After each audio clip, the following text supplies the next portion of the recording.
Welcome back to my YouTube channel, everybody. If you are new to my YouTube channel, I am Julie Montague, the American Viscountess. And here on this channel, I visit other historic houses, but I also talk about my life as an American Viscountess. And that is exactly what we are going to be delving into today. Why do royals sleep in separate bedrooms? In fact, it's a question I've always wanted to know. And since marrying into the British aristocracy, I think I have some pretty good reasons as to why. Now, of course, there's the staple reason. It's just been like that. It's how the royal family and those of high nobility have done it for centuries. It's just been tradition that the queen and the king would have separate bedchambers. But I want to explore a little bit deeper as to perhaps there were other reasons as to why they had different bedchambers than it just being down to the fact that, it's the way that it's always been. So first and foremost, I want to look at the beds, right? So what type of beds did kings and queens actually sleep in? Well, they sleep in four-poster beds. And I'm going to talk about the differences in four-poster beds here that we have here at Mapperton. We're in the Great Chamber right now. And this four-poster bed was made from beechwood. I'm also going to be looking at another four-poster bed that we have here at Mapperton, which dates back to the Tudor period. But of course, these beds right here, four-poster beds, luxurious. I mean, look at up above, the canopy up above. And the fabric that the canopy was made from was usually some type of silk or satin or even velvet. But of course, what did kings and queens sleep on and where to bed? We know that they were in separate bedrooms, but they wanted the best of the best of the best, right? And so the best would of course be silk. That was the best material, and frankly, it still is the best material today. I'm certain that Queen Elizabeth sleeps on silk. And in fact, if you watch season 4 of The Crown, you would see actually Queen Elizabeth II in her pajamas, and she was wearing silk. Actually, so was Margaret Thatcher as well. But here I have, here in the Great Chamber, in this luxurious four-poster bed, we have silk pillowcases. So luxurious silk pillowcases. But why would kings and queens want silk? What makes silk so fantastic? We know that kings and queens really were, they wanted to look their best, and they actually needed to look their best all the time. So of course, they had to get a good night's sleep. Perhaps that's why they didn't sleep in the same bed. So, they didn't hear the other partner snoring or kicking or basically hogging all of the covers. But also, they wanted to make sure that they woke up with glowing skin. And the wonderful thing about silk and silk pillowcases is that there's a lot less friction between the skin and, of course, the silk pillowcase. I mean, that's the wonderful thing about having silk. Then, of course, what did they wear to bed? Well, let's remember, these kings and queens were in these freezing cold houses. They didn't have the luxury that we have today of central heating. Some of them, back in the day, in the Tudor period, they might have just had one fireplace in the Great Hall. So it was cold. So the wonderful thing about silk as well is that it's breathable. And so if you're hot, silk will cool you down. If you're cold, silk will warm you up. And so I'm certain that just like in The Crown, Queen Elizabeth in season 4 did wear silk in her pajamas. Go back and look at that. But that's what kings and queens wore back then and wore today. Lucky for us, this week's post is sponsored by Lily Silk.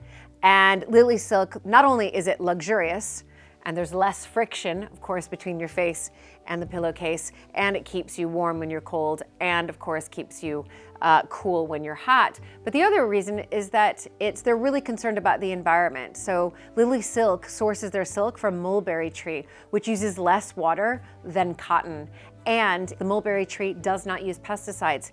In fact, Lily Silk, because it's sourced from the mulberry tree, it can be decomposed in 1 to 5 years, as opposed to synthetic materials, which is 50 times as long. So up to 50 times as long to decompose synthetic materials than it is to decompose Lily Silk, which is 1 to 5 years. So here at Mapperton, we are big fans of Lily Silk. but also silk is luxurious. It's what those kings and those queens wore, not only to bed, of course, but in their outfits. And we can see that in Bridgerton, we can see that in The Crown, the lovely, amazing outfits, but we can also see that on the beds. So let's go back to, again, why these kings and queens slept in separate bedrooms. We know that number one, it was because that's just how it always was. It was a tradition that came out of Britain. But perhaps there are other reasons. So we're gonna go into another room, and I think that might help you figure out, or at least guess, as to why they slept in separate bedrooms.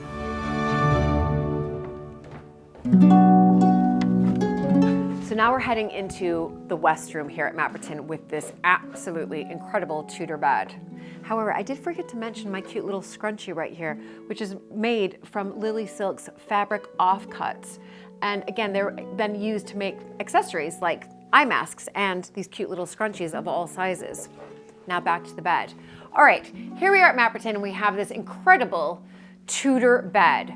So remember, many people think that the four-poster bed came over from Austria between the 13th and the 15th century. And when it came over to Britain, it spread across the kingdom like wildfire. All the rich and the royals wanted to get their hands on a bed like this. And you can see it's grand. The carvings are incredible, these ornate carvings, and some of them would have coat of arms, they'll have patterns of floral in here, as you can see here, other elements of design as well, scrolls. And they were usually made from oak or from walnut. And in fact, these pillars, look at the size of these pillars. Some of the pillars for the Tudor four-poster beds would have 18 inches in diameter.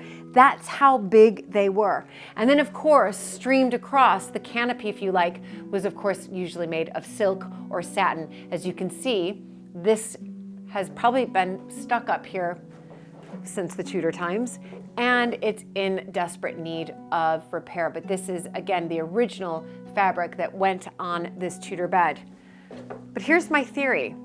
We know that kings and queens, well, they say, sleep and slept in different bedrooms because that's how it always was. That was the tradition. But look at the size of this bed. It may be grand, but it certainly is small. I mean, I think this is comfortable just for one person, right? How could you possibly fit two people in here? I mean, you'd be kicking each other all night. You'd be taking each other's covers for sure. And the snoring would be even louder. So I'm not sure. Maybe it's my theory, but maybe the reason that kings and queens, back then slept in separate bedrooms is because the beds were too small. I have another theory though. Let's head downstairs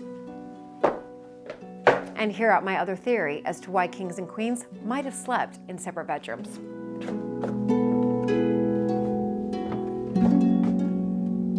So my last theory as to why kings and queens slept in separate bedrooms has to do with Catherine Braganza, Queen Catherine up above, who was married to Charles II. Now let me go back a little bit. We discussed earlier on here at Mapperton the Great Chamber, and that's a 17th century bed.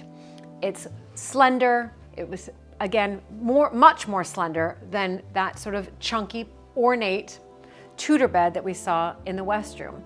And during the 17th century, those beds were popular. You also noticed that it was a bit spacier as well. There was a little bit more space in that 17th century bed. Catherine Braganza, 17th century, married Charles II. Here's my theory as to why they had separate bedrooms. Charles II had many trysts while married to Queen Catherine. In fact, so many that he produced 12 illegitimate children. Poor Catherine suffered many miscarriages and never produced an heir for the king. They did, however, stay married until death. But it was quite a sad time, I think, for Queen Catherine. Her husband was also, again, prancing around with other women.